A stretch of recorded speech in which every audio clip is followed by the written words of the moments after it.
Queer Becoming's Beyond Survival, the podcast where It Gets Better finally gets receipts. We sit down with brilliant, bold, beautifully queer humans who once found themselves stuck in a situation, a relationship, or a whole life chapter where they felt defeated.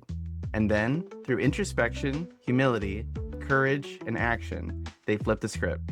This podcast isn't about giving you advice or telling you what to do. It's a place where we ask the question, what does it look like to live beyond survival?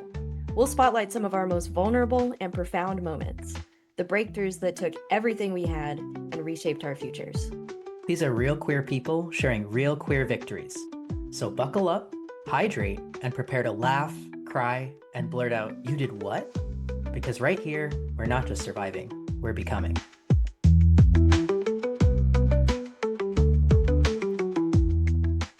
Hi everyone, it's Allison. Today on the show we have Felicia Morris. Felicia lives in Atlanta. She is engaged to a wonderful woman that she's been with for 12 years. She's a community builder and she'll be 65 in 2 months. And the reason that we have her on the show today is to talk about breakthroughs when it comes to chronic illness. So Felicia, can you start by just jumping? Let's just jump in. So, Felicia, before your diagnosis, who were you? Well, I was a product of the American Capitalistic Society right out of Texas. I had gone to high school in Texas, and when I got to Texas, and I was 13, I realized that if you're going to be a girl in Texas, you're going to have to either ride horses, cheer, dance on a drill team, ride in the rodeo, and be in beauty pageants. And I really wanted to fit in, so I did all of them. Oh, and I was gonna say, oh, you did beauty pageants. No, all of them. Well, yeah, I did that. And then fast forward, and so I had just finished it at University of Georgia, and I was in the Miss Georgia pageant, and then they announced that I've won Miss Congeniality. And that ended up being the last pageant I ever did. Because what I didn't realize was that all of that, trying to look good, it was just to have myself feel like people liked me. It was such a driving force for so long, but it was still the driving force in my career. I became a stockbroker. I was the president of the Toastmasters groups. At 28 years old, I would study really hard. I worked hard. I played hard. And 6 years into that, I was like, oh gosh, I just really did not like talking to people about the money. I was good at it, but I didn't like it. And I had the opportunity to become an executive with trade organizations, and went to work for a number of trade organizations as a staff member for many years as a membership director. What did you think those achievements were going to give you? Oh, it's going to give me trophies. Trophies. I wanted trophies. I just was driven to win. Like that was the name of the game. You just have to win. I had to prove I was better than, faster than, I can do it. Watch this. I was curious. You mentioned at the beginning that if you were a girl in Texas, there were these things that you could do to win. And going from pageant Miss Congeniality to stockbroker seems like a hard left. Was there like a gender piece of like how to be successful as a woman that went into the corporate world that you were engaged in after that? It's okay. I absolutely ended up in a field that was way predominantly men. I think there were 98 men and 2 women in that office. And I was on my 4th promotion within about 9 months. And so I found myself predominantly in positions where there were a lot of men. and then I would compete to be Mhm. as good as. It was almost Um, like back in Texas, like you said, if you're a girl in Texas, you got to do these things, and so you covered all of that. You're like, okay, cool. I got this piece figured out. Now I gotta go do the other piece too. oh yeah, that part was easy. Now watch this. Mm, got it, got it. You know, Alex, you've talked about like identifying as a workaholic before too. What resonates with Felicia's description of constantly like pushing forward, achieving, proving? Well, it was funny when you said, what were you going to get from all, what did you think all of that was going to get you? At Felicia, you said trophies. I was like, I get that. Absolutely. There's not even thinking about what is this going to get for me. There's just, well, what there is to do is to win the next thing. It's just to be the best. It's to be the big shot. It's to succeed at this thing. It's to let people know that, yep, this one's got it together. And like everything else comes second to that. And I got into public speaking also. I was in speech and debate in high school, and I found out that that was a thing I could be good at. And it Uh-huh. counteracted the shyness, the anxiety. I was like, if I'm going to do this, I'm going to be at the national tournaments. And I did that 3 times. And yeah, so that sense of drivenness of just have to get to the next thing, that I totally get that. You totally get it. I was knocking down the national awards, and I was one of the highest paid membership directors in the country, and man, I was like Wow. flying high. I was on the board of directors with my professional organization and speaking at the conferences, and I was, it wasn't unusual for me to be the MC of 200, sometimes 400 plus events, and my committee was 126 people, and I just thrived in it. Hmm. I didn't sleep, but I thrived. I actually was going to ask, what was it like you didn't sleep? What was it like behind the scenes? Like to keep that engine going? What was it like on a daily basis? I I partied like a rock star.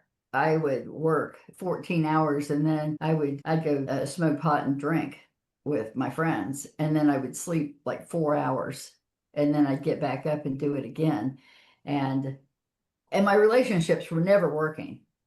My love relationships were never working because I was so driven to be successful at work that I wasn't focused on what was needed. And I find out later that I was always coming from, I have to be independent. I've got to take care of myself. I can't depend on somebody else.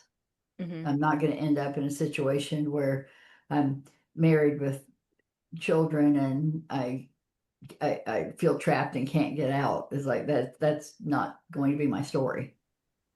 Yeah. So Yeah. yeah, so how it was behind the scenes, Alex, was, it was stressful. Hmm. And and that's what led to the that's when the whole structure pretty much fell apart. Yeah. So what happened? I started being really, really, really tired, like chronically tired. And I got hired away from the organization I had been working with to work for a bigger one. And they offered me a lot more money, and I said yes. And then, because I had to do it better, and I had to win, I had to make sure I did everything I possibly could going out the door at the one I was leaving. And Hmm. then everything I could to show up like a superstar at the new one. And that meant my 4 hours of sleep sometimes was, 3. And the fatigues are the very first day officially on the new job. I was so, to be downstairs for the conference at 8:30, and I couldn't get out of bed. Literally could not get up. And I came downstairs for the meeting like an hour late. It's like, oh, that's no way to make an impression. And I kept going. I went for several months, back at my game, putting things together, and then And then I started to not be able to write. I couldn't hold a pen. And it was like, oh, there's something wrong here. So I went to see the doctor. That's when I started to see the doctor. And so for about 2 weeks, I was seeing the doctor, and they told me I needed to calm down. I need to reduce stress. And I was like, yeah, right, whatever, people, I was gonna say, yeah, that means nothing. Yeah. Classic. Make sure you're less stressed. Yeah. How? Mm? Yeah, Yeah. workaholics, we don't listen to doctors. We're gonna win Yeah. at that too. We could be doctors. It, it just seemed like, yeah, you obviously don't live in my world, I didn't take any time at all to really ever listen to myself. I was just Hmm. still driven. Yeah. And so they had given me this medication on like Tuesday, and by Friday I was so much worse than I was when I had seen them on Tuesday. I called and said, this isn't working. Not only can I not write, I can't stay awake at all. I had to go sleep on the couch in my boss's office because I literally could not stand Mm. up at work. So you And didn't like take off of work or anything either? oh no, oh no, that wasn't. It was budget season. You didn't leave. You didn't leave for that. Um, and then I had migraines a lot. I had a lot of headaches, and I took ibuprofen like it was candy. I thought everybody did. I thought everybody worked this hard, and everybody was this stressed out, and everybody takes ibuprofen. No big deal. 8 a day, maybe kind of a big deal, but um, the headaches got really bad. And then, well, I called them on Friday, and they said, stop taking the medication, and we'll see you on Monday. And I said, okay. Saturday, I was talking to my assistant on the phone, and I had a seizure, um, just a mild one, but there was a definitive, we're talking about this, and now I have no idea what we're talking about. Like, what happened? There was a time gap, that I experienced in the conversation. And she said, you need to go to the emergency room. So I Hmm. did. And I remember telling the woman at the desk, I just need to lay down. Is there someplace I can lay down until you can see me? And she said, we'll be with you as soon as we can. So I lay down in the floor at the emergency room. It's the last thing I remember for a week and a half. Wow. Wow. And when I did wake up, had all these little things stuck to my head, these little monitor things and cords like all over the place and stuff beeping, and a doctor standing at the end of the bed. And he was like, "Oh, good morning, sunshine." And I'm like, "Who are you? Where am I? What's going on?" And he says, he has this chart. He says, "Well, you don't have syphilis, gonorrhea, or AIDS." And I said, "Well, I'm not sure exactly who you are, not sure where I am, and I'm not sure what exactly you're looking for, but I am really clear about one thing. That's really good news." So you still That's had a good sense of humor. You might have been out for a week, but that's good news. Um, we went on from there.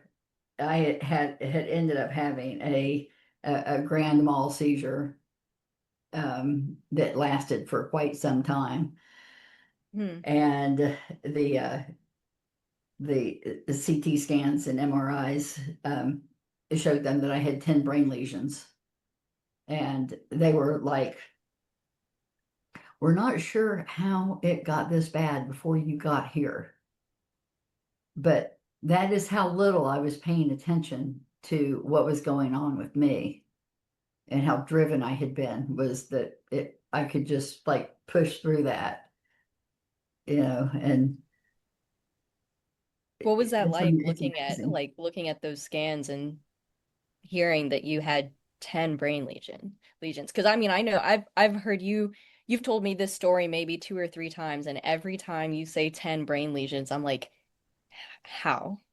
Like, Yeah, you know, that's so kind of what they what were was it? thinking. Like, how did this get this far? Um, well, the first few days of realizing exactly what was going on when they shared with me what exactly was happening, and they, people say I need that, like I need a hole in the head. Well, I've got one right here from where they did the brain biopsy to determine if it was, cancer, and by the grace of God, it was not. Um, and it would, but had it been, it would have been inoperable. I mean, they were all over the place. So um, there were several days of we're not sure what to do.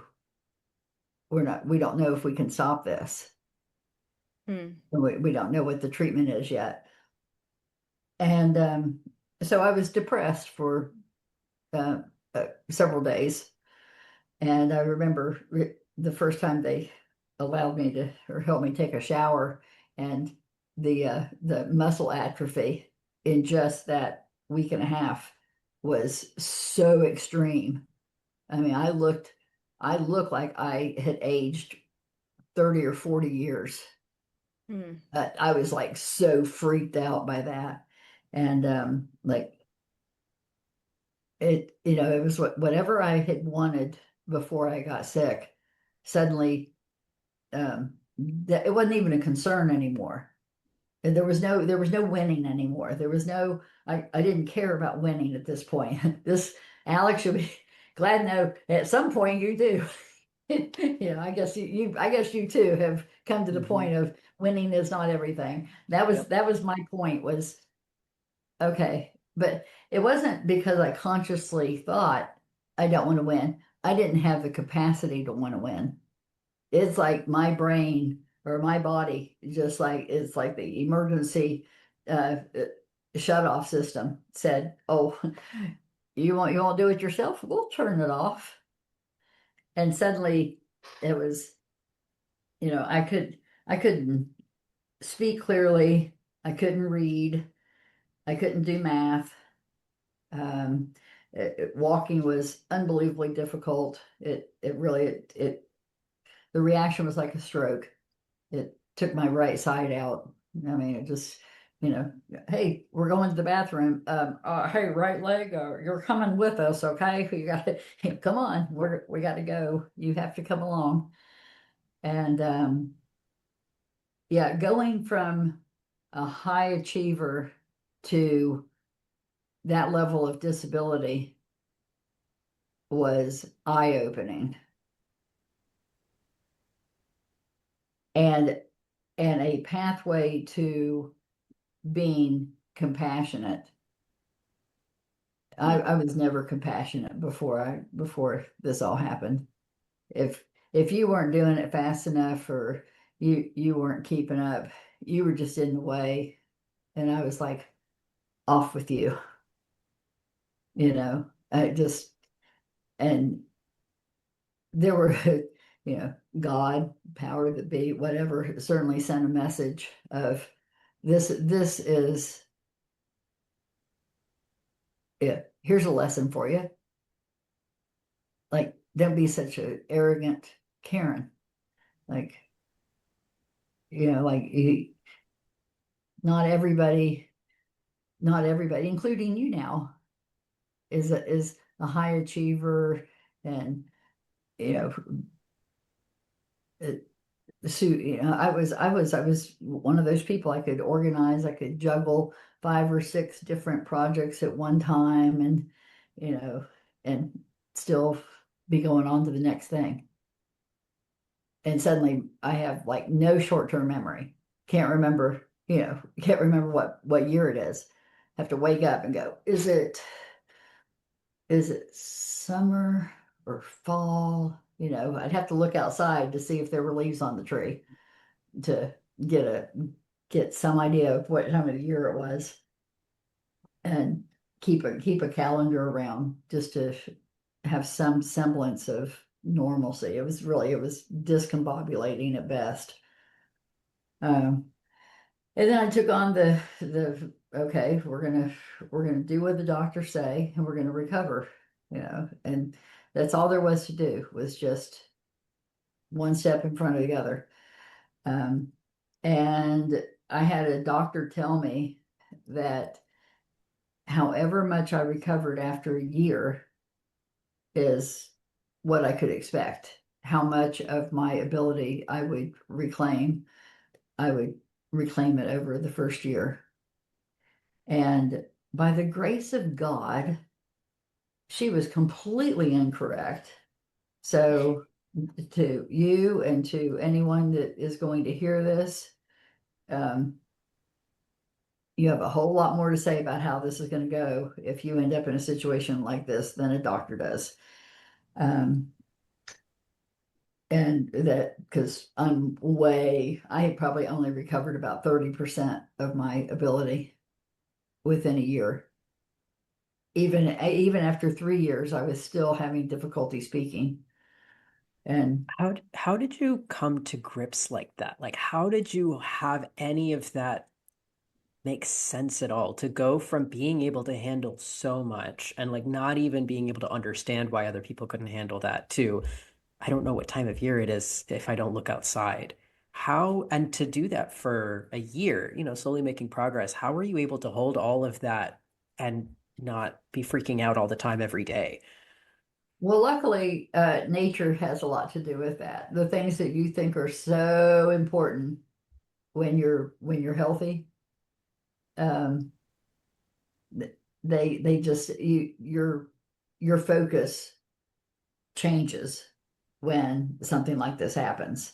And the things that you thought were so important before, they don't even cross, it didn't really cross my mind.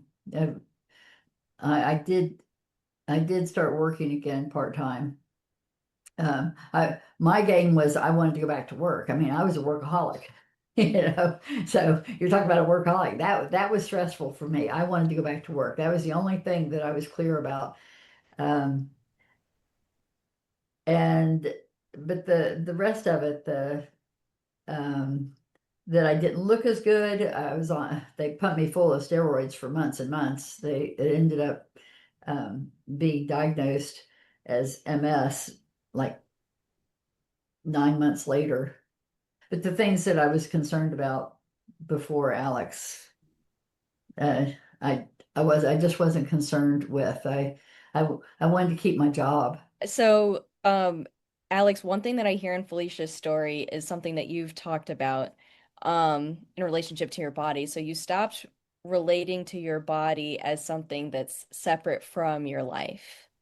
Can you talk about that? Yeah. Oh, okay, no. Oh, Alex, you talk about that. Both of Sorry. you, yeah.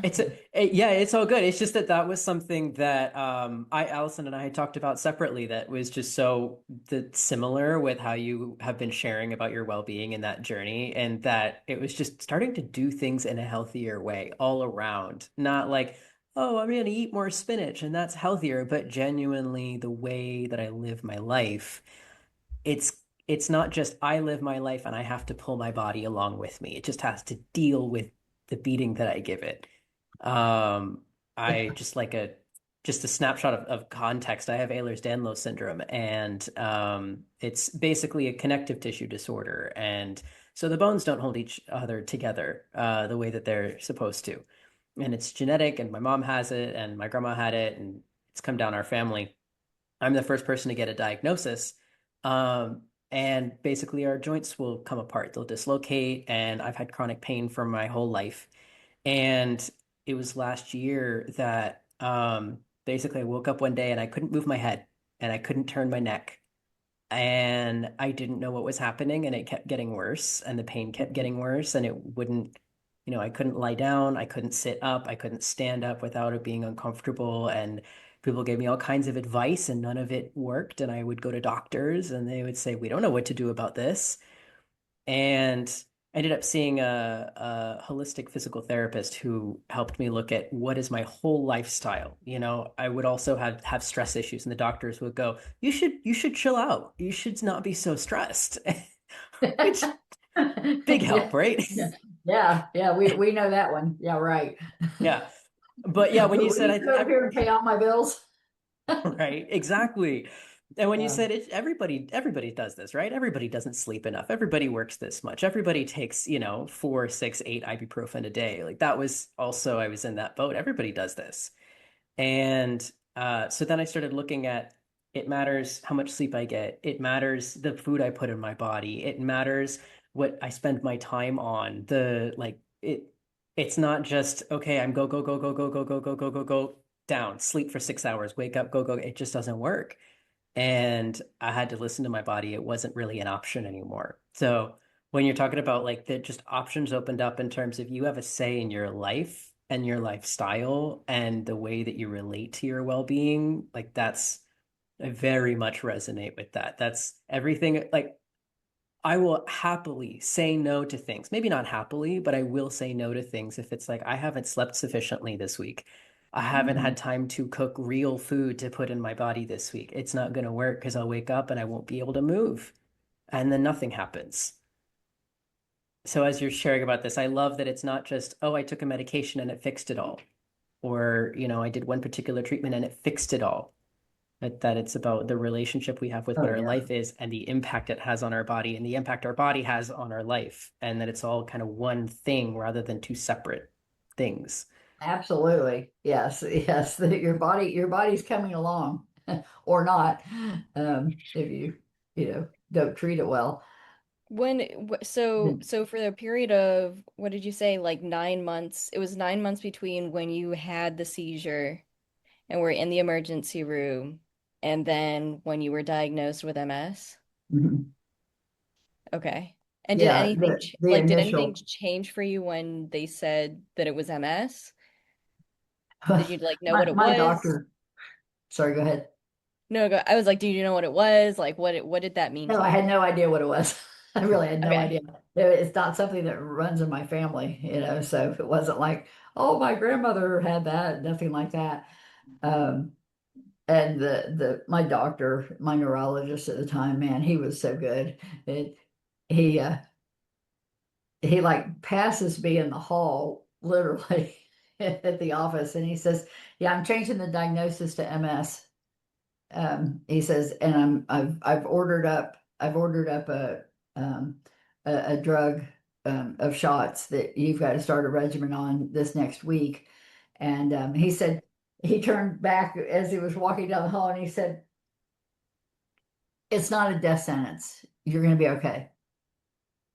And I was like, I don't know. There was something about the way he was about it that I believed him.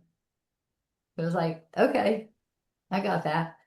Yeah, I remember that you had told me and Alex at one point that you lived inside of this story called I'm Disabled. Yes. Oh Can you yeah. tell us about that? Like, what did that mean to you? Well, I was very clear that whatever it was that I'd had before I got sick, that wasn't going to happen again. I wasn't, but I wasn't going to be back on the speaker circuit, you Hmm. know, uh, being a high powered association exec again. And that was probably the hardest part to deal with was the drive for the title. I gotta prove it. I have to be good enough. I've got to win, win, win, win. And now the that's like, oh, that was bankrupt. Oh, I know what I want to tell you. The day I got home from the hospital, I was laying in my bedroom, and I was just looking around at all this stuff. I mean, I had a beautiful apartment. I'd been successful, so I had surrounded myself with beautiful things and clothes, and I was lived in a beautiful community. And I remember thinking, it's just stuff.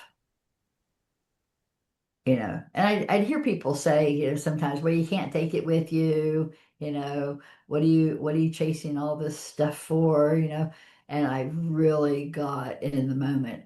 It's just stuff.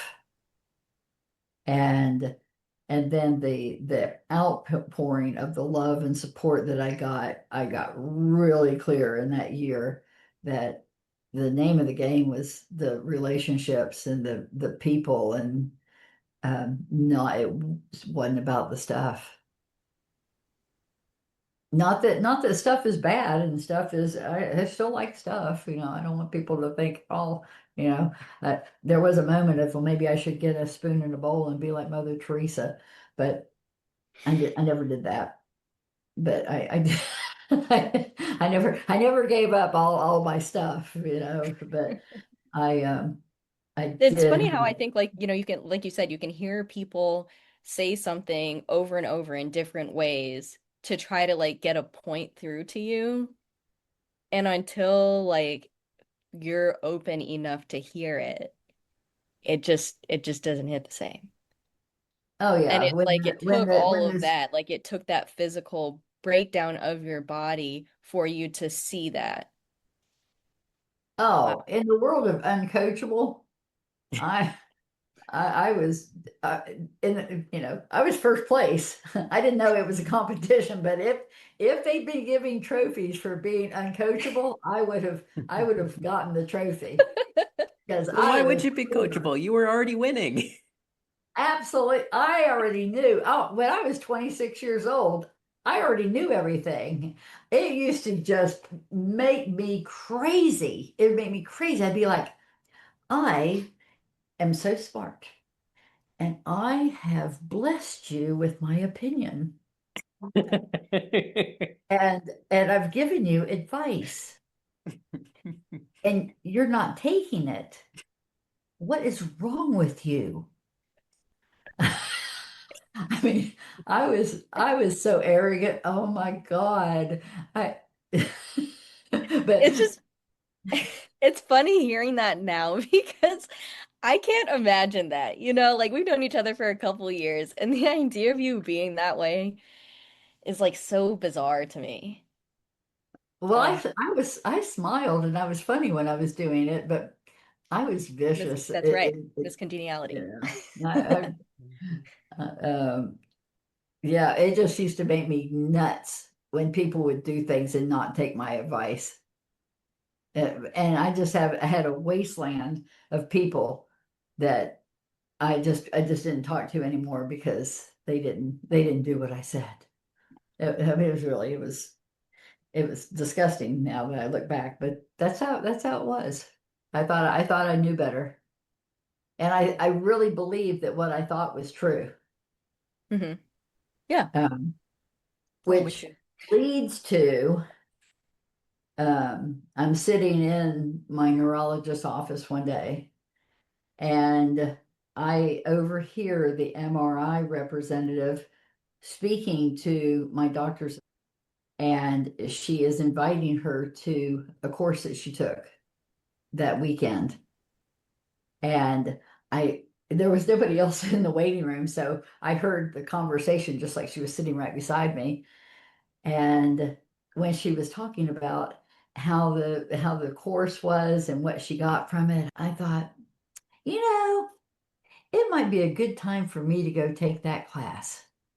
And so I went around the corner and I said, "Hey," I said, I heard what you were talking about." And I said, "I'd really like to go to that thing. Would it be okay if I came?"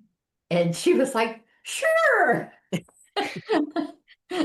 And I had some real questions for myself, like what was at the source of me doing what I did that I made myself so sick? Or Hmm. why me? I didn't really play the victim a lot. I was pretty clear, that I had not taken care of myself, and that I was the one who didn't take care of myself. Nobody made me not take care of myself. I didn't take care of myself. Um, Okay, so you'd already known at that point that, you know, the way that you were li like living your life essentially was part of what had contributed to this whole breakdown. Yeah. Okay. Okay, Yeah, or gotcha. the source Well, so of then this what was, breakdown. sorry, go ahead, yeah, but Alex. I didn't know why. Okay. I didn't know what had precipitated the drive. But that's what I found. And the doctors, the doctors had poked and prodded. They did every kind of test to, like give me some sort of like reason that I had ended up having this condition that had ended up creating the brain lesions. And nothing ever came back definitive. There was never a clear, well, this was what made that happen. But when I took the course, there was a conversation in the course. It's called the Genesis of Identity. And it talks about the times in your life where you make really big decisions about the way life is. And then you live inside of that decision that you make.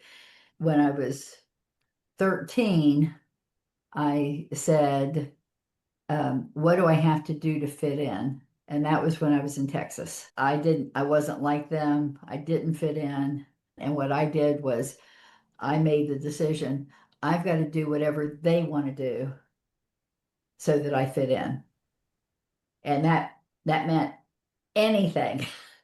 That meant riding horses, that meant beauty pageants, that meant cheerleading, which, well, my butt was too big. My butt was never going to go over my head to do a back handspring. It just, all the gymnastics in the world wasn't making that happen. But I was a good dancer, so I ended up on the drill team. So I danced on the drill team for all the years of high school, which that in and of itself was a militaristic exercise, and you have to win. Yeah. And so what was the big one? What was you've called it a Grand Canyon moment. So what was that Grand Canyon moment that you had? The Grand Canyon moment was that one. The one that the 13 that I have to fit in. So can you tell us about that incident? Can you tell us about that incident? Oh, yeah. So last day of school, 7th grade, I was riding on the bus, and it was probably 95 degrees. It had just rained, so it was like miserably hot. I remember the day like it was yesterday. I mean, like there's steam coming up off the road, and when we get to the bus stop, I stand up and I've got my things in my hand, and I had taken with me the gift that my friends from Atlanta had given me when I moved to show one of my friends. And I was holding on to it, and one of the mean girls was behind me, and when I was stepping off the bus, she kind of like pushed me on that last step, and I stumbled on the last step, and I dropped everything, and all my things fell into the water, and the gift that they had given me was laying there being ruined. And I just, I started to cry. But what was going through my head is, why did they not like me? What do I have to do? What do I have to do for people to like me? And from that moment on, the decision was, I got to be more like them. I just have to be like them. That put me on the pathway of whatever it takes, be like them. For the next 22 years, I just lived inside of that. I can do it. I'm gonna be like you. But I'm also driven. I gotta win too, I'm like you, but I'm gonna win. I'm gonna win at being like you. So what did that realization do for you? What did that realization of, that moment when you were 13 and you realized that you had to do it? I mean, I wouldn't even say realize. It was like it's like a gut reaction. It's like a survival reaction. Like I never want to feel this way again. And so I'm going to do this. What was it like realizing that in that moment, and how did that impact, your dealing with MS? Well, in the moment that I discovered that I had become a product of what everybody else had wanted, and other people had created the game, the capitalistic game of, you gotta succeed, you gotta be the best. I played the game. So for 22 years, that was the game. And What then when did you it saw open? that, then what happened? I stopped. I stopped playing that game. And I could see that that had been a barrier to my full self-expression. Was it was no longer, it wasn't my self-expression anymore. It was everybody, it was the world's self-expression. And the other big discovery in there, I mean there were several, but the health-wise, um, the conversation about um, something happens and then we make it mean something, and then we like collapse it. So Hmm. what happened was I had a grand mal seizure, and couldn't walk, talk, do math, all of that, and it was taking all of this time to recover. And what I could do before the seizure was not the same as what I could do after. But what I had made that mean was I'm disabled. And whatever it is that I wanted before I got sick, I will never have. And I'll squeak out a life, but you know, it's just not going to be as good as whatever it was over here beforehand. Yeah, what I'm hearing is like, I'm never gonna have a fulfilling life. Yeah. Oh yeah. Yeah. What all those dreams and my how I envisioned um like being the president of the organization, the awards, the plaques, the trophies, the those days were over. And so I'm going to have to squeak out less than life. I got that. I made that up. And in that moment in the course, I could now make up something else. And I did. I made up, I am capable. And instead of waiting for somebody else to tell me what to do, waiting for a doctor to tell me what to do, I started taking on my own recovery and really got intentional about it. And within a year and a half, I got a clean MRI, and I came off the shots. I came off the regular medication. And started exercising more. I completely changed my diet. I went and got this book called Reversing MS, and I just like read everything about it. And I learned to speak again. I learned to do math by playing poker. Um, that was, that is this was all in the early 2000s, and Texas Hold'em became really popular. And my mom was an avid card player, so I went and played cards with my mom a lot. And I learned to get back on the horse and be a community builder again. I started leading community poker tournaments.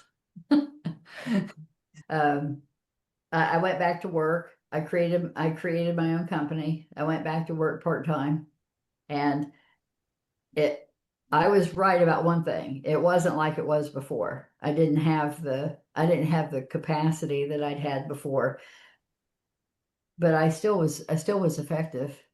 I still the knowledge that I had, I just had to learn to work with people. It wasn't about competing with people, that it was about being with people. It was like really being caring and compassionate.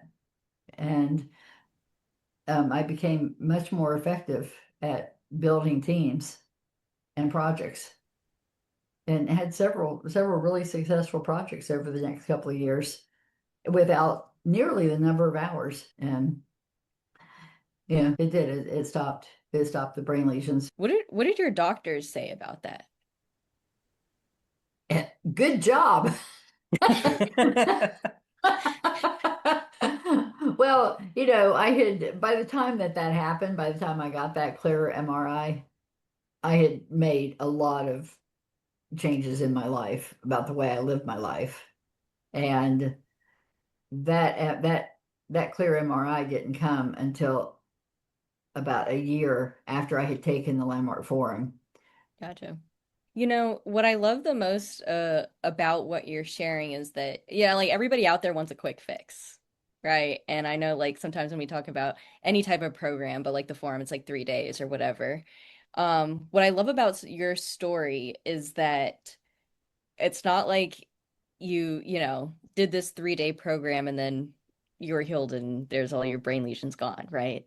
But it was like that you discovered something for yourself in that environment that changed the trajectory of your life Mhm. because by seeing that, by getting what am I trying to say here? By seeing that or like getting that point that your body and you are the same thing, right? And that the lifestyle that you're living and the stories that you're living too, it doesn't have to go that way.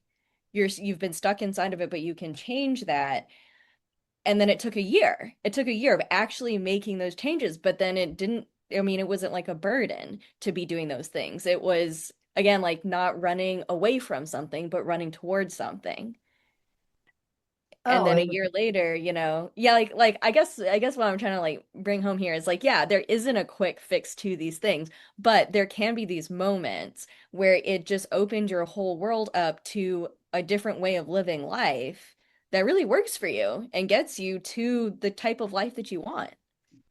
well, and I told you earlier that, I when I went to the forum, I remember thinking, I want my life back.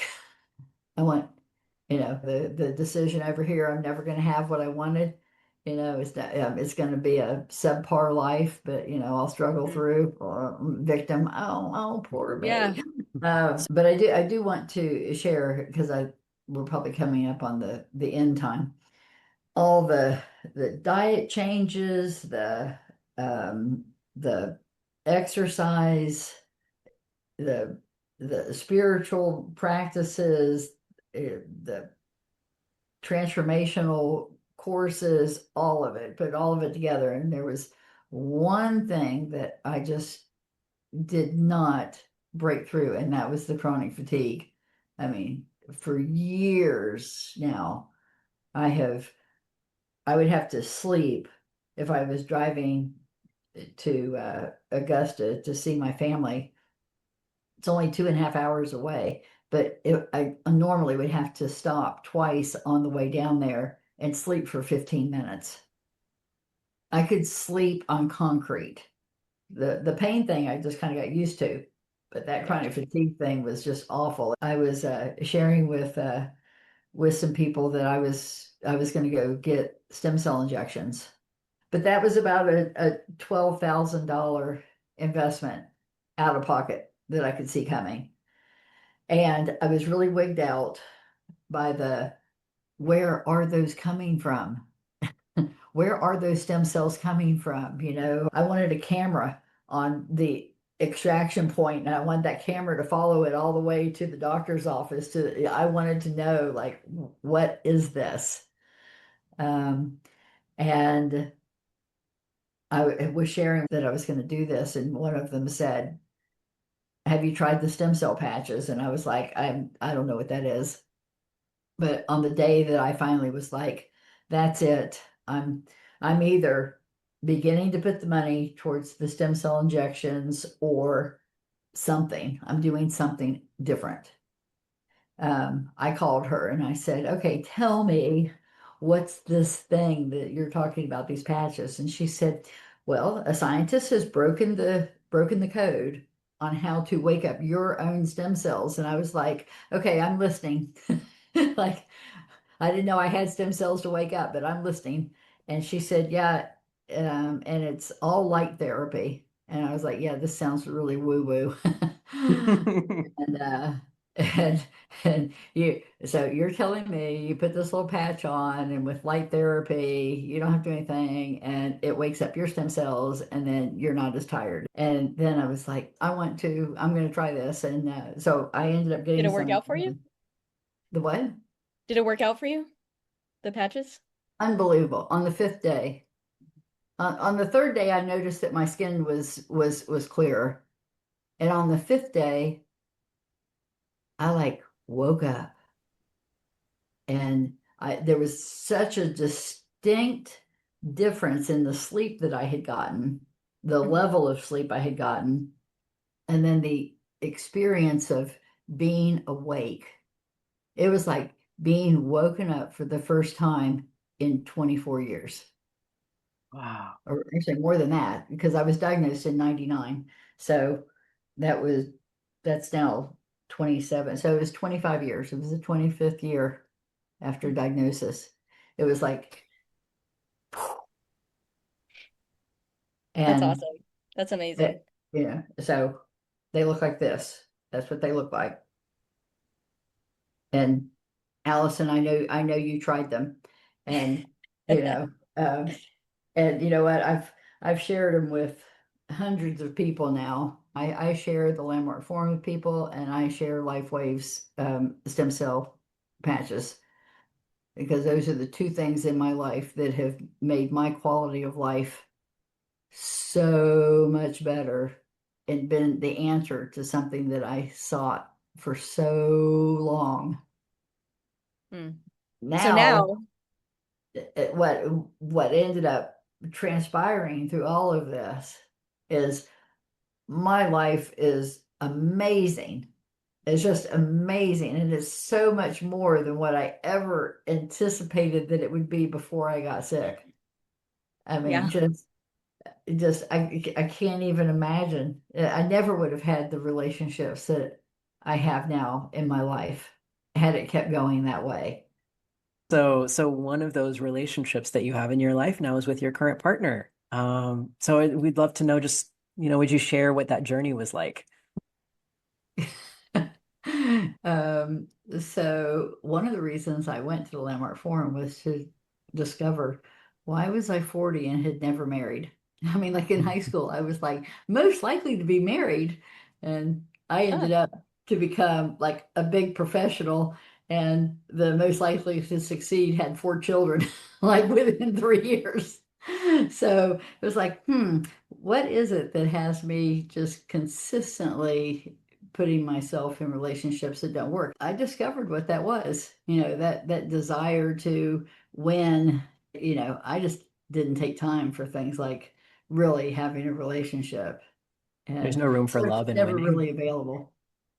Yeah. And so it wasn't like it happened overnight, but I did become someone who was interested now in like being in a real relationship, and uh, dated a few more men. It certainly did not turn out like intended. And I went back to take a course to like lick my lick my wounds and start over. This was a landmark course, It was wisdom. the wisdom course. Okay. Can Mhm. you tell us a little bit about that? About the wisdom course. Yeah. The Landmark Forum, definitely has you look very closely at how you became who you became, why you act the way you act, and decisions that you've made along the way. And the wisdom course is like that times 10 over 11 months. And you put together a notebook that has one page in it for every year of your life. Hmm. And on each page, you put down major things that happened that year in your life and a picture of yourself and who it was that you was in your circle, who you spent your time with.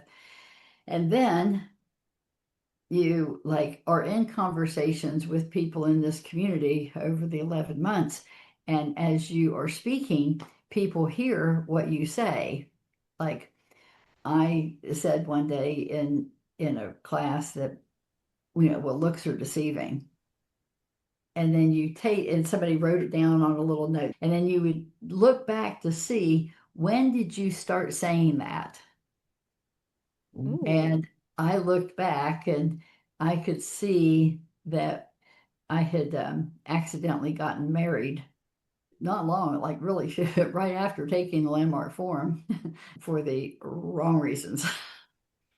I tell people all the time, the landmark forum brings clarity, but it doesn't mean that you never have a breakdown again.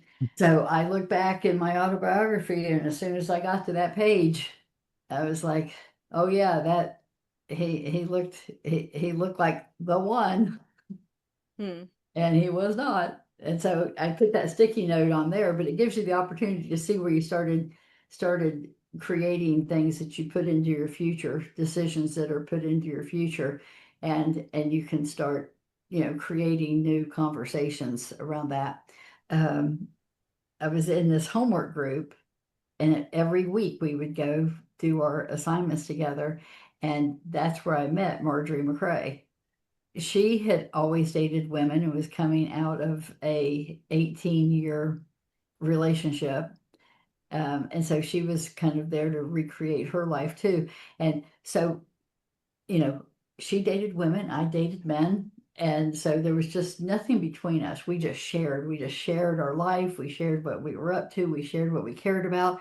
And she had shared with me that she had fallen in love with me. And at that point, it was still like, well, that's too bad. And I just kept hearing this little voice saying, God, I wish I could find a man that felt that way. God, I wish I could find a man that felt that way. God, I wish I could find a man that felt that way. And somewhere months down the road, I don't know, 5 months into the course, maybe 6, I was like, I really don't give a damn if she's a hyena. She is absolutely my hyena. The little voice of um, you know, God, I wish I could find a man that felt that way, got louder. And then and then she started to date again. And my first thought when she said she was starting to date again was, well, somebody around here is going to be a third wheel real soon, and it's not going to be me.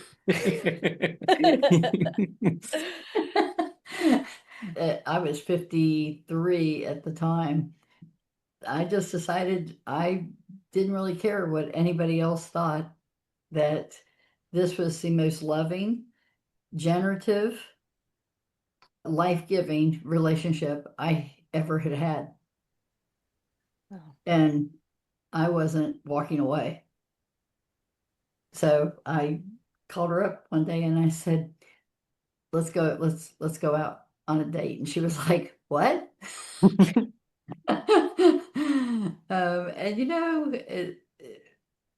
how they say that your parents just want you to be happy.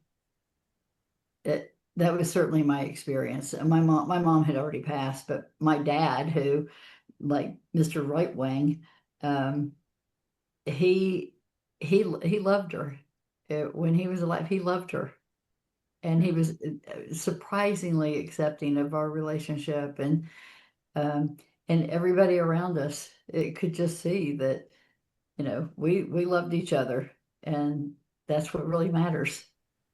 And so now we've been together 12 years, and we hadn't had a wedding ceremony, so we're going to have a wedding ceremony at the end of this year, and we're actually planning that. And you know, I just this is what works for me, and anybody who really loved me was going to be happy with me, and anyone who was upset about it, well, they don't have to live my life. I've been open. It's on my Facebook page. It's not like hidden away. I'm not leading a secret life here. So, Got it. Tell us, how did you get engaged? Like, who proposed? What was the... oh, I proposed. I proposed Okay. because I've always known that she's wanted to have a wedding and be married. And I got nothing going on about that. It's like, okay. So I set it up for one of the social Sundays where we have the a group of graduates get together and surprised her. And we had about, I don't know, about 75 people show up for the surprise. Yeah, she had no idea. It was very fun. There's some great pictures from there. If you haven't seen them, I'll pass them on to you. Gosh, well, congratulations. Well, thanks. Yeah. Yeah, we have an amazing life. In this Yeah. whole picture of your Yeah. chronic illness, getting the diagnoses, transforming your relationship to your body, and this incredible relationship that you have with Marjorie. Can you describe how transformation or breakthroughs can be attributed to what you learned from the forum or from other programs as well? How did it help? It completely transformed my life. It's hard to like pinpoint any one particular thing. It's just, I'll tell you one thing. Okay. Continuing to participate is what made the difference. It's not like you just get it one day and like suddenly you're an expert because life keeps coming. But I've really taken it on as a practice and, have continued my development to the point of being part of the self-expression and leadership program leader body. And that has me practicing the distinctions of this work over and over and over. I never would have fostered the love and the compassion and the caring for as many people as I do, and really for the world. It doesn't just stop at the people that I know. It's really it's for a world that works for everyone, and that we have the freedom to choose how what we want that to look like, how we want it to be. So, I appreciate the opportunity to share the adventure. I call it an adventure. Life is an adventure. Living is a miracle. And I'm present to it every single day. That moment in bed when I was like, it's just stuff. And what really matters is the relationships and the experience of living. I have never forgotten that. Every day above ground for me is like an opportunity to make a difference for other people, to just get present to, caring for each other. And it's not about the trophy. And I like trophies. I still like trophies. Awesome. Thank you so much for your generosity. Thanks for sharing all of this with us. We really appreciate it. Hey, you're back with your hosts, Alex Elliot. And Allison. Thanks for joining us for this episode. If you have follow-up questions or something you want us to explore in future episodes, feel free to email us at contact@queerbecomings.com or DM us on Instagram @queerbecomings. If something inspired you in today's podcast, we invite you to follow it. Go find out what's possible beyond surviving. That risk might be worth it. That conversation you're scared to have might not turn out the way you thought. Yeah, who knows? Just try taking a new action and see what happens. Or maybe just ask yourself, where could I give myself a little space to dream?